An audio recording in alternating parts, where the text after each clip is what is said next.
I would like to call this meeting to order at 10 o'clock. I need a motion and a seconder for the adoption of the agenda, that the agenda for the December 9th meeting of the Community Development Advisory Committee be adopted. Do I have any additions or deletions? Okay, and Lisa, you're moving, and do I have a seconder? Councillor Allen? Councillor Allen. Okay, so any objections? Okay, adoption of the minutes. We need that the minutes of the CDAC meeting held October 14th be adopted. Was there any additions, deletions, or any other discussion about it?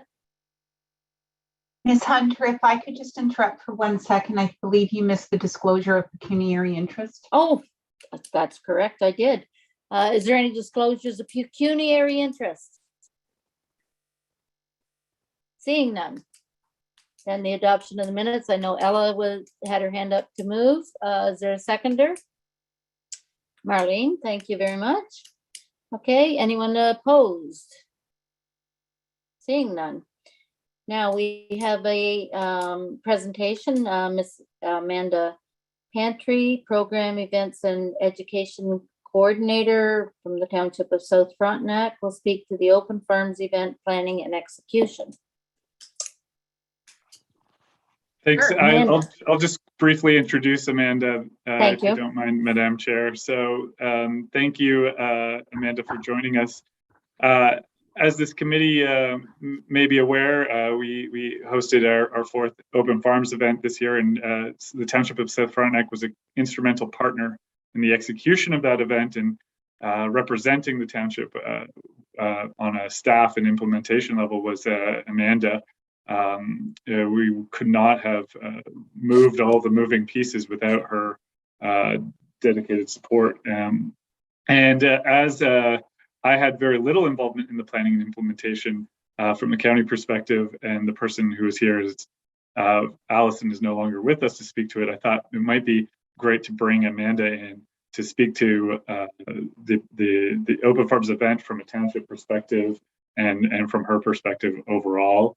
And she's seen the report that we have on the agenda, and can possibly answer some questions about the event if I can't. So Amanda, please take it away with your brief overview of the Open Farms event. Sure, thank you. Yeah, thanks, Richard. So Open Farms was a huge success, I think, by a lot of standards. So my experience was with the community hub at Centennial Park. That was kind of my my involvement with the event, and Allison and our other partners took more of the marketing and other components, the leads on those, and especially with coordinating with the City of Kingston and other marketing initiatives. So I guess I'll just speak more to the community hub aspect. So I organized the 2-day event at Centennial Park. So all the logistics and all that good stuff around making sure that that was a success. So it was beneficial for, I think, me to take the lead on that, first of all, because Centennial Park is in Harrowsmith, South Frontenac. So I had great knowledge of the park and the community. And then also our public services team, which I fall under that umbrella of the public services team here at South Frontenac. I was able to work with them very closely in the execution. So our team did the stuff that people might not think of for event planning. So like the garbage, recycling, barriers, pylons, signage, all that good stuff. So that was super to have my team here involved in that aspect. It made the execution of the event, particularly the community hub, very seamless. I'll just speak really quickly to the challenges of COVID. So obviously any large scale event, there's going to be some challenges, and then you pepper in a global pandemic, and it's, that much more difficult to execute. And so we were constantly talking to public health, making sure we were doing the right thing. We were constantly talking to our vendors, trying to make sure that they understood what the expectations of them where we had signage made up, and we had this great site plan that people were to only walk one way and then exit another way, and of course that kind of worked. And hand sanitizer everywhere, masks everywhere. So it was an added challenge for sure, but I think we rose to that challenge and were able to offer the community a safe outdoor event. And it was very well received. People said that they appreciated the organization and the flow, and they felt, I guess safe. That's more of an anecdotal comment, that people felt safe at the event, but I do believe that that was the overall feeling from our visitors. So yeah, that was really great. I guess I would like to highlight the partnerships as well for Open Farm. So of course, it's a county-led initiative, and then South Frontenac was brought in on it, and we had RTO9 as well brought in on it. So there was 4 of us that made up the core team, and we also had the marketing student Kylie help us out as well. So there was 4 of us on the core team, and it was just wonderful collaboration. We've built an amazing friendship out of that event, the 4 of us organizers, and I think a big part of the success of Open Farms and that event was those partnerships. And it's very clear why partnerships and going for collaboration style of events and programming is the way to go. It was all of our skills and specialties came together, and it worked out beautifully. So very, very proud of the event that we put together. Are there any questions from the report or anything that maybe I can speak on? Like Richard said, I wasn't the lead coordinator, but I can try and do my best, as I was there anyway.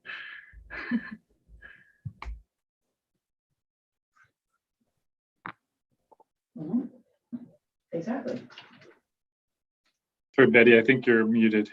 Well, I was gonna say, if they don't like it, then yeah. Sorry, does anybody else have any questions before I? Okay, so I was wondering, was Wolf Island an integral part of the planning also? They were invited to participate, but not so much part of the planning team. Are you talking about the Commons?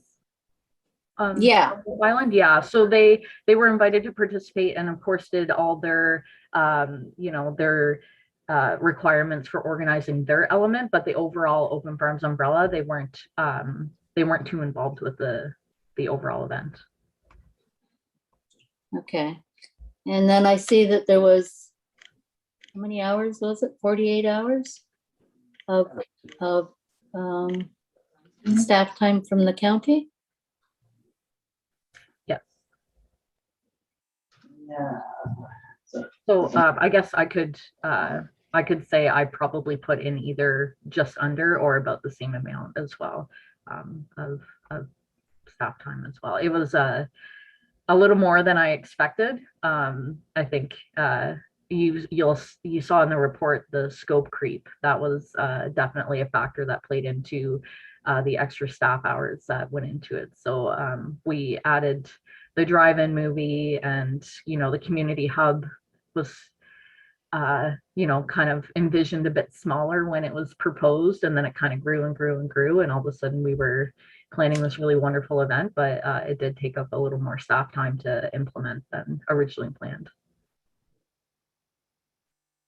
Okay, does anybody else have any comments or questions they wanted to ask about?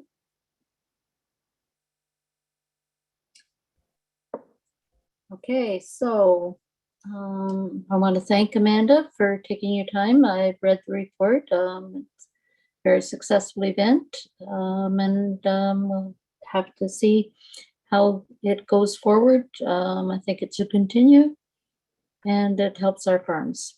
Okay. Thank you very much, Amanda. Yeah, thank you very much. Oh, thank you, Richard. Yeah, I'm just going to stay on if you guys will have me, and I'll see how the rest of the report plays out in the meeting. But thank you very much. Certainly. Okay. So now we have an motion, and it's be it resolved that the Community Development Advisory Committee endorses the community and partner engagement activities as outlined in the report 2021-116, and requests that staff report back with an open farms update in early 2022. Do I have a mover for that motion? Lisa? And do I have a seconder? Marlene? And is there any questions, comments, or anything? If I might provide a bit of an overview too, Thank you, Richard. Madam Chair. Yes. Thank you. So the Open Farms report is pretty comprehensive, and it sort of outlines just how many different pieces of the puzzle went together in order to fulfill the Open Farms goals this year.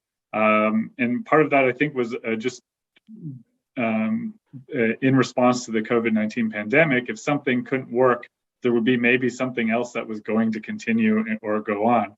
What turned out is that everything almost worked and went ahead, with the exception of our farm to table, our Open Farms themed meals with the local restaurants. And that was limited primarily because the restaurants were incredibly busy still in September, but they were understaffed, and so the chefs and the staff at the restaurants really liked the idea of participating in this way, but they were unable to dedicate resources to make that work, and that's a result of the pandemic. This is the fourth year and the third version of Open Farms that we've essentially conducted. So it's almost Open Farms 3.0, I suppose. And we've included some of the most diversity of elements, including the farm visits that took place before. One of the pieces that the report doesn't highlight is that one of the farms did charge for their events, and people willingly paid to participate in farm tour events at their farm through the Eventbrite platform. We also, as Amanda spoke to, the community hub at Centennial Park, was basically somewhere between a festival and a farmer's market, and it was really well received by everybody. And at no point did it feel so busy that it was uncomfortable from a COVID-19 standpoint, but we still managed to put 1,600 people or more through the event over the course of 2 days. And that's split about evenly between the 2 days. And there was music and food vendors in addition to farm vendors. And the reports from the farm vendors were very positive in terms of product sales from those people who were attending the event. So in that sense, using Open Farms to draw attention to this site and to this farmers market style event really supported market vendors in their efforts to get products to folks.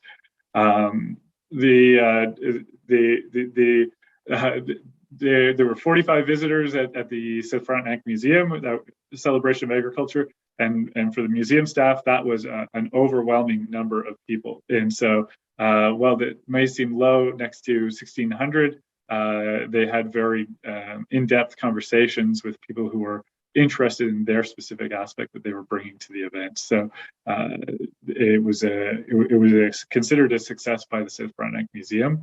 And the drive-in movie theater, we beat the record of summertime cars. I don't know if that was just because the movie Babe is very popular with families, or if it had to do with our alignment with the event. And then what was really nice was the integration of some other regional farmers markets, specifically the market at Wolf Island, the Wolf Island Commons. They had a very successful day. They had a barbecue that sold out as part of their day. Their vendors were increased in attendance, and so it was probably their best day all summer from the sounds of things. So they were very, very pleased. And our initial partnership with restaurants was difficult. We tried a number of things like shooting how to make a meal recipes, and we managed to find one restaurant, the Hotel on Wolf Island, to do one of those videos, as well as and then we worked with the farm on the second video, because all the other partner restaurants that we were working with in Kingston were just having difficulty finding time to schedule us in because of the demanding capacity that they were working with. So that's unfortunate, and it's something that we'd like to, revisit, because it's important for us to build connections between our local farms and the local restaurants. And it seemed to be another partner that was instrumental to this event was the province of Ontario through their grant, and Tourism Kingston through their resources that they put towards the event as well. I just want to draw your attention to the discussion section of the report.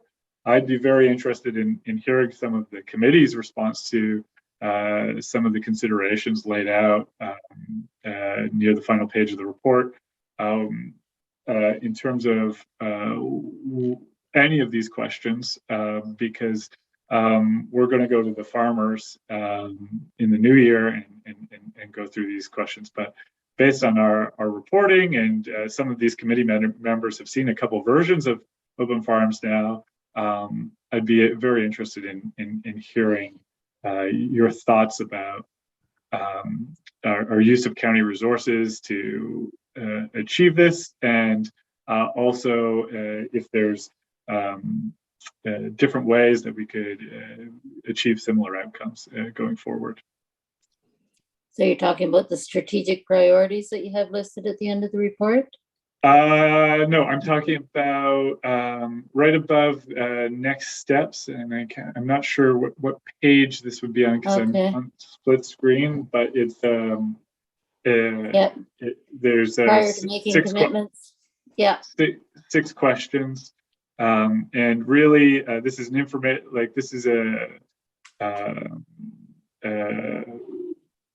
is there is a resolution in our agenda, and that's fine. We can move forward with that agenda, but with that resolution. But ultimately, what we're looking at here is a discussion more than a direction at this stage, and we'll be back for direction in 2022. In 2022, yes. So if everybody has these 6 questions in front of them, I'm hoping, is there any discussion that you would like to have? The goals associated, does it still serve the goals? Should the size and scope of the event be limited? Are there other agricultural economic development efforts that could benefit from the county's attention? Does the agricultural community still want and need? Can it be distributed better among partners? And does it still meet the economic development mandate? So that's just a quick overview of the 6 questions. It's not the full questions, but it's close. So is there any comment or discussion on those by anyone? Betty, oh, sorry, go ahead. Sorry. I just note that since Amanda said that there were a lot of hours and the event grew, that perhaps some thought towards limiting the types of vendors. I saw that the credit union was there, thinking perhaps that's not, I mean, it may support agricultural people and the farms in terms of economic, but in terms of focusing on agriculture related events for the community, that may not connect as well as some other vendors might. So there may be a role for that. If this is going to keep growing and growing and you can't control the size of it, then there probably is a role for limiting the scope. Okay, thank you very much. Ella? In agreement with Marlene, I think if the program focused more on bringing in educational around agriculture with the cost of living, I think the more education we can give to people on how to grow and produce their own food. So maybe like not necessarily the credit union, but some form of teaching that can help people sustain life better. But I think the program is fantastic. I do think it's something that could grow over the years and expand into something quite phenomenal. And I believe agriculture is the way of our future. We need to self-produce our own food going forward. COVID showed us that. That's my opinion. Okay, Alan? Well, thank you, Madam Chair. It's my understanding that in the first two iterations of the Open Farms program, that we had extremely high numbers, some several hundred people visiting some of the farms, I believe. And so vendors essentially sold out of their product and had probably a bigger exposure. And while I think there are different elements, I think that Open Farms could provide, such as the education component, and maybe there would be more growth in the number of participants at a place like Centennial Park for where the vendors are there. I still think the farm visits is an extremely important component, and so that may be an opportunity to continue to emphasize that part of it to ensure that that element is has the biggest exposure.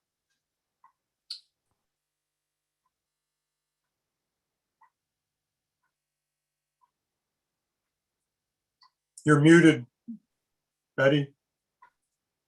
Sorry, Lisa?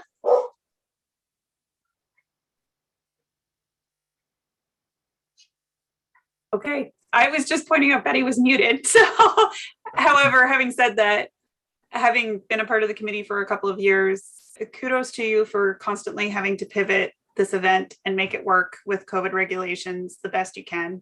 You've done a great job, and if COVID wasn't a part of the last 2 years, I'm sure this event would have outgrown what staff could do at the moment. But at the same time, you've definitely pivoted every way that you needed to.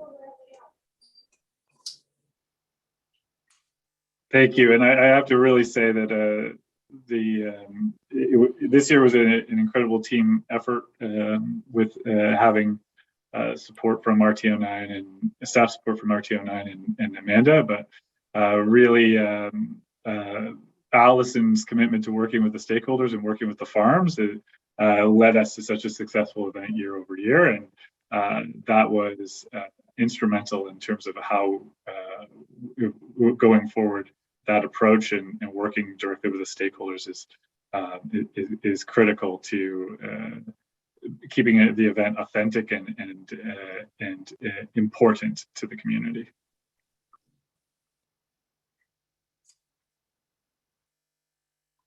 Okay, any other comments?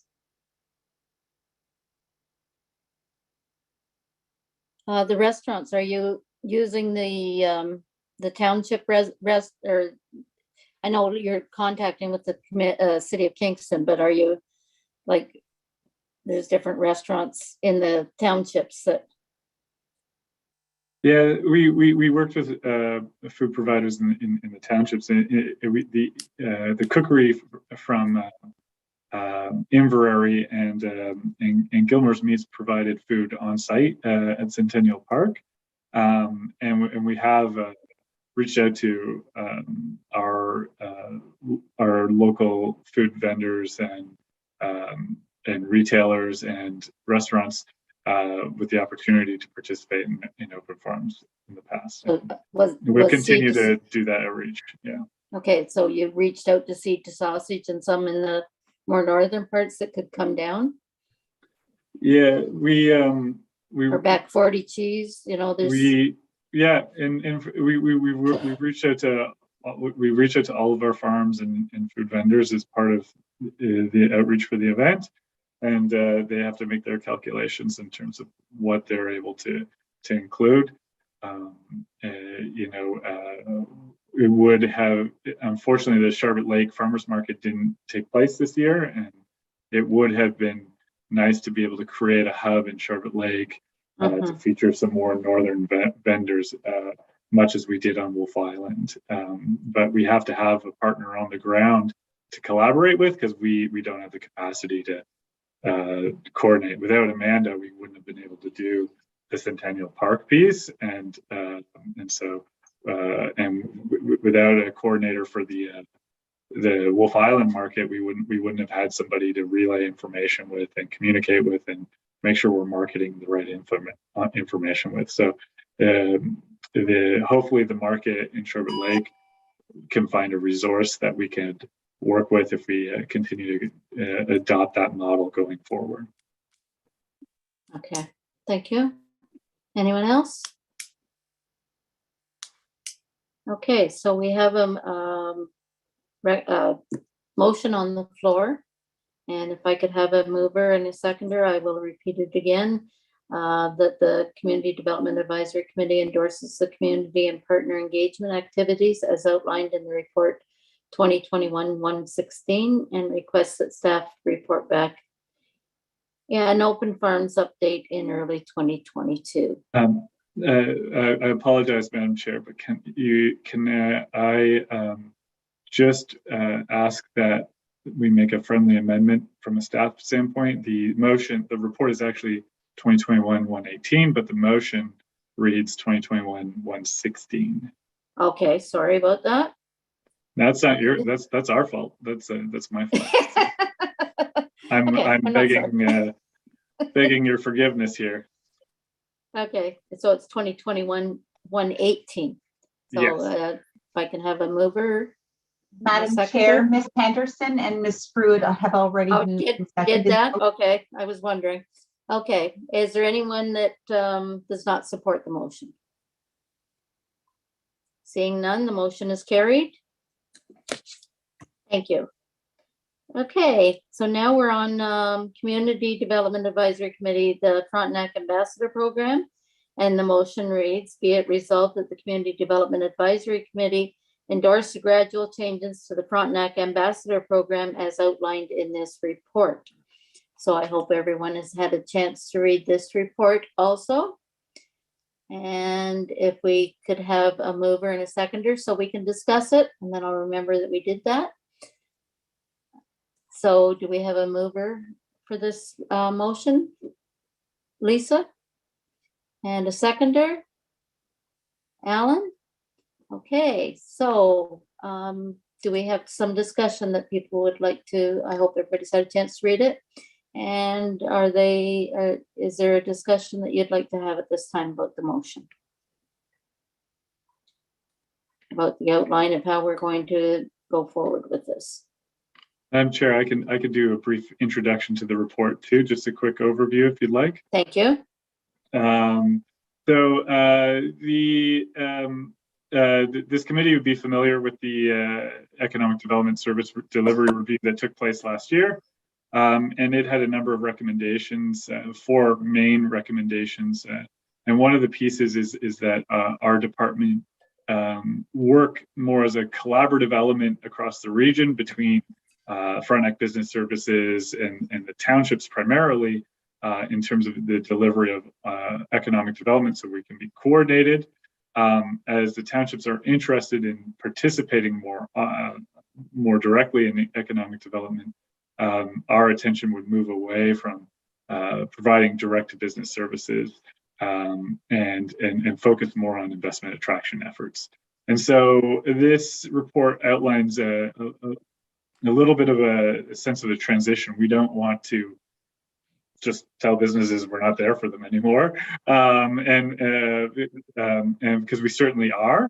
But what we want to do is continue to be a key player by either connecting with businesses to the resources they need or the partners that they should be working with when they're requiring one-on-one help, but then also connecting businesses to each other using the network we've already established with the Ambassador Network by moving into more of a group, a support group kind of role with the sector roundtables where where businesses can hear from each other. One of the things that was incredibly valuable during COVID-19 was just listening to how other businesses were responding and advising each other on how they were navigating things and growing things. And so we want to capitalize on that community that we've essentially built and take those people who are doing this work every day, responding every day, and helping them share with each other how they can grow their businesses. So that's the idea behind the sector-based roundtables, and so we're proposing to start with the 3 roundtables on tourism, agriculture, and arts and entertainment. And food and beverage falls under the tourism roundtable to begin with. This would be essentially we're doing a lot of work on tourism, so it's a good time to be connected to the tourism community.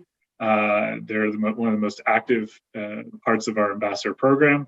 Agriculture, we're already essentially doing roundtables with the farmers and agricultural community through open farms planning. And arts and entertainment has been something that has been growing in this committee's attention as well as our attention going forward. So those were the 3 roundtables that we look to propose. And then we lay out how we would leverage our existing businesses and our existing work that we've done with businesses to promote them, to look at either increasing, finding which businesses we should be attracting, and that comes from collaborating with our townships and Frontenac Business Services, and providing those tools to go. So we become more of a regional marketing agency working on behalf of the community, but using direct local business intelligence as our as how we message and connect with potential investors, businesses, even residents who might be interested in coming here.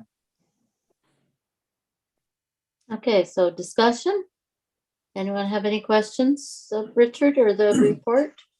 Going forward, Alan? Thank you, Madam Chair. It's not so much a question, but really just something I want to ensure that we retain is the ambassador program remain wholly within the county, that we're not trying to get ambassadors outside the county. I think that's something that I feel is extremely important. Okay, thank you very much, Alan. Does anyone else have any other comments that they would like to put forward on the report or the initiatives that they're looking at doing now? The one thing I was wondering, do you think that the tourism and agriculture should be 2 different roundtables? Because when I think of tourism, I think more of the resorts and the lodges and the camping and that type of thing that need to get together, and then the agriculture as the farming, food to table. Now I know maybe restaurants would be involved in both of them, and all could be, but I'm just wondering if that should be separate discussions. Sorry, Richard. We don't have a significant number of restaurants in the county, so we probably can just reach out to them and pull them and see, where they feel like they'd fit in best, in terms of whether they'd rather work with food producers, or with accommodators, or with both, and that can be. There's no reason why, if you're really eager, you can't participate in multiple roundtables. Yes. Yeah. I just think that if you did one with tourism and agriculture, it's going to be two different directions maybe. So pulling them to separating them might be a better idea, but that's my opinion. Anyone else have any comments that they'd like to put forward about a tourism or a agricultural roundtable or arts and crafts roundtable? Any of those? Do you think there's any sectors we're missing?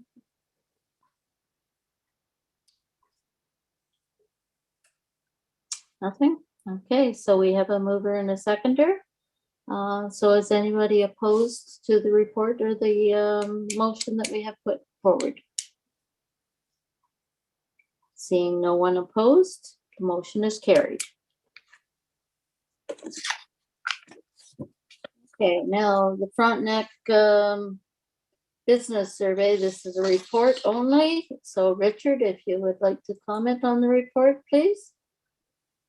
Thank you, Madam Chair. So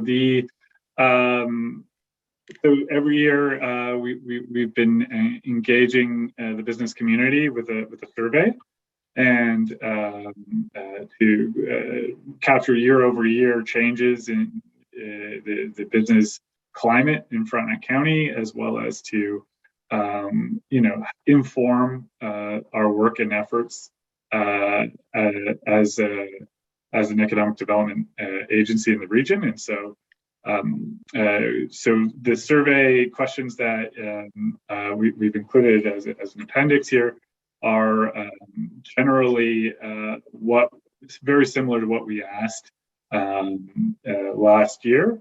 I added the tourism section to gather some more relevant tourism data as part of the survey. If you have any suggestions for questions or information that we should be gathering as part of this annual survey, now is a great time before we build out our engagement plan and take it out. We always run the survey in January of every year. So that's my introduction. Okay, Marlene? All right, thanks, Richard, for the opportunity to contribute to the questions. I wonder, since the next crisis that we're facing is a climate crisis, whether we should be engaging with our local small businesses who are undoubtedly going to experience the demands of shifting to a greener economy. So in terms of how they are concerned about how that will affect their economic well-being, and what the county and or the province may need to do to help support those businesses in that transition. So what are they worried about? What's the biggest threat that they see by the shift? Those kinds of questions. Not that we're going to have the answers for them right away, but we can get a sense of what might be useful. I recall there was a recent North Frontenac Council meeting where there was discussion of whether there should or shouldn't be an electric charging station supported by the county. And so that kind of, do the businesses want that? Do they need that? Do they think their customers want it? Those kinds of questions. And I don't think it needs to be really, really comprehensive, but we probably should begin to explore that area. Thank you. Thank you, Marlene. Someone else have anything? I just have a question in the tourism section of 28D. I don't know how you want them to, it's how busy were you in 2021? I don't know how you want it. Do you want them to respond in the number of customers, the increase or decrease in revenues? How busy were you in 21 can be a very So yes, good question. I didn't include the metric. So it's actually a grid. So it actually asks them to indicate occupancy rates for each month. So were you full? Were you at 80% to 100%? Were you at 50 to 80%? Were you 25 to to 50%. Were you empty or were you not running because you're a seasonal business? And so for each month, they indicate what their what their estimated occupancy was during that time, essentially. Okay, thank you. It was looked a No, little. good, very good question. Thank you. Okay. Is there any other questions? Did anyone have any other questions about the survey and the survey questions? Do you think it's too short, too long?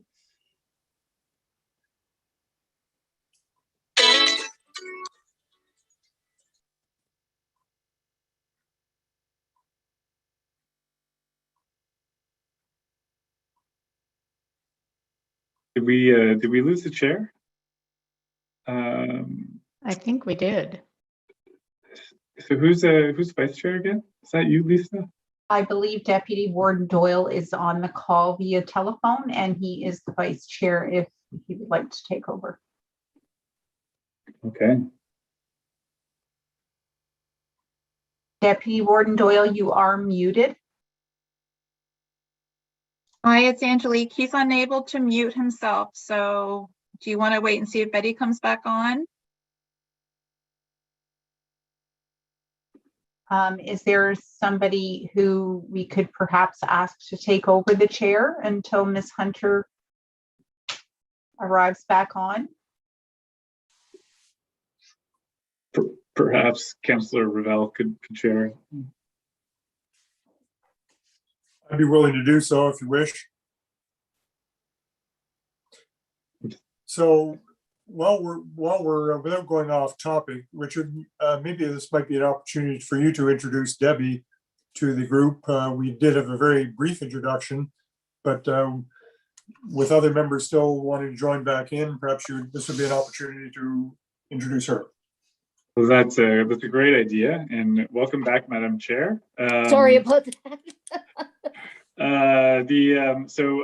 Yes, we've spoken about our former community development officer, Allison, in terms of open farms, and she has moved on with her career to the city of Ottawa, and we wish her the best of luck there. She's going to be a great asset there.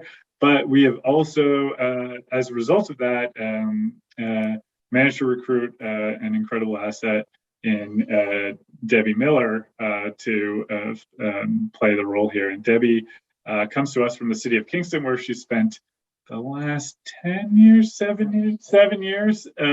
as in communications, managing communications and marketing. I can't remember what the title was, but primarily her superpower, because that's what I call people's expertise these days, is superpowers, is community engagement. And she worked with the city to build the community engagement framework, and will bring a lot of lessons to the county in terms of working with our stakeholders.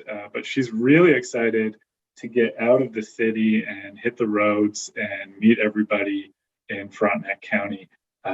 Debbie, I'll let you tell us more about what you're feeling and thinking about, instead of me telling them what you think about and feel. Thank you very much for the great introduction. Sorry, I was just trying to unmute myself on multiple places.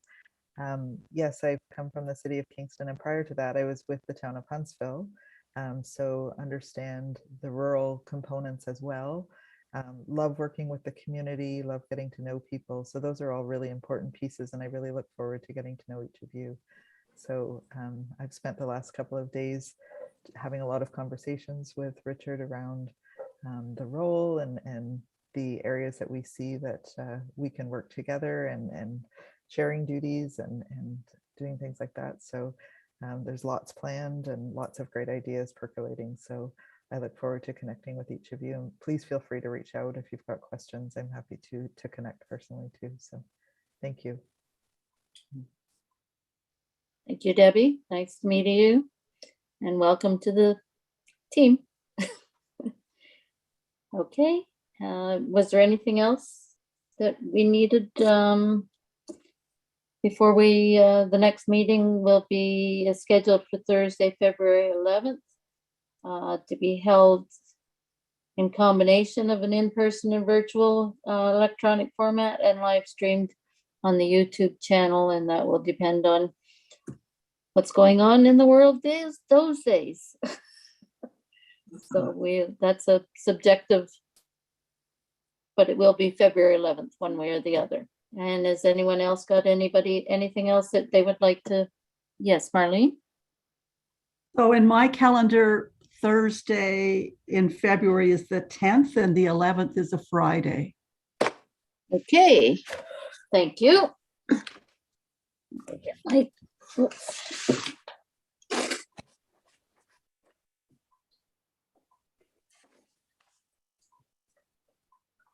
That's correct. So we'll make sure that it's on Thursday, the 10th.